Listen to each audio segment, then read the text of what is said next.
Matatandaang matapos ang hiwalayan nila ng kanyang long-term boyfriend na si Daniel Padilla, umugong ang balitang naniligaw umano sa aktres na si Catherine Bernardo, ang kapuso actor na si Alden Richards. Nag-umpisa ang bali-balitang sinusuyo ni Alden si Catherine nang madalas silang maispatang magkasama sa iba't ibang okasyon. May basihan naman ng espekulasyon ng marami dahil kapansin-pansin ang pagiging extra sweet ni Alden kay Catherine.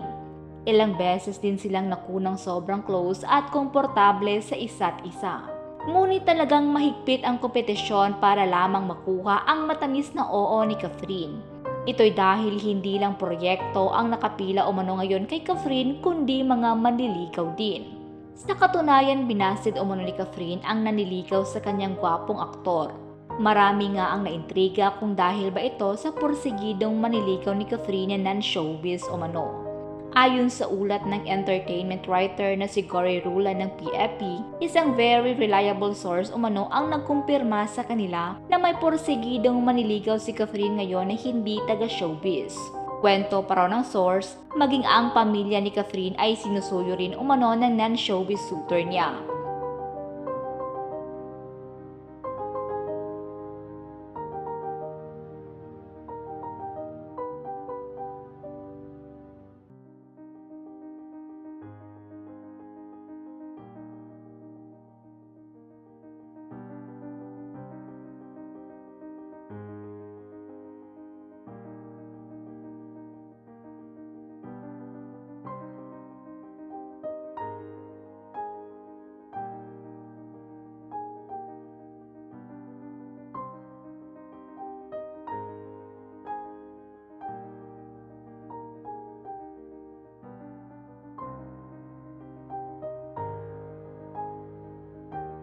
Pinabulaanan din ng source na naniligaw si Alden kay Catherine.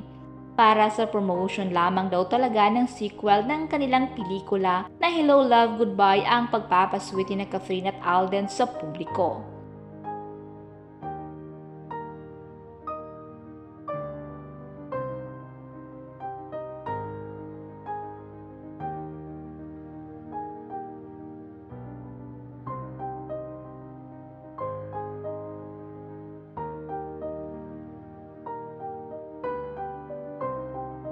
Samantala, hindi pala si Alden ang nabasted kundi ang dating matini idol na si Jericho Rosales. Totoo raw talaga na niligawan ni Jericho o Echo si Catherine pero nabasted daw ito. Ang tanong naman ng marami, dahil ba may anak si Echo at nakasal na kaya siya binasted ni Catherine?